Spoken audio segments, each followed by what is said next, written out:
Le télétravail, c'est une vraie chance. Moins de trajets, plus de concentration, plus de flexibilité.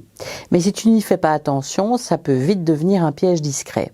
Tu bosses seul, tu échanges surtout par mail ou Teams, tu perds le fil de ce qui se passe dans l'équipe et tu passes à côté des petits moments qui comptent.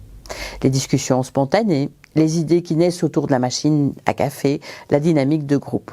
Et au bout de quelques mois, tu fais bien ton travail, oui, mais tu n'es pas vraiment intégré. Alors voici 2 pistes concrètes qui vont t'aider à bien aborder ton télétravail. Première piste, sois stratégique sur ta présence au bureau. Demande-toi, quel jour l'équipe est-elle la plus présente? Quels moments sont clés pour les projets? Quand est-ce que tu as vraiment besoin de voir les gens en vrai? Et si tu peux, cale ton planning en fonction de ça.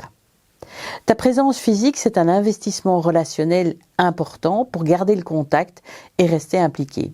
Ce n'est pas du temps perdu. C'est ce qui te permet d'exister dans l'équipe au-delà de ta to-do list. Deuxième piste, structure ton télétravail avec des horaires clairs. Quand tu télétravailles, tu es plus libre, mais c'est parfois difficile de structurer sa journée. Alors fixe-toi un vrai début et une vraie fin de journée. Planifie tes pauses, préviens tes collègues de tes horaires et surtout respecte-les toi-même. Tu ne dois pas être en ligne tout le temps pour prouver que tu bosses. Tu dois juste être prévisible, stable et clair. Tu ne travailles pas moins, tu travailles souvent mieux, mais avec des limites. En résumé, pour rester visible et bien intégré avec les autres, il faut choisir les bons moments pour venir au bureau, s'ils ne sont pas imposés évidemment par ton employeur.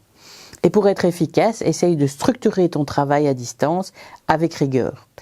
Tu gagnes en souplesse, mais tu dois aussi y mettre un peu de la clarté, du lien et un peu de stratégie.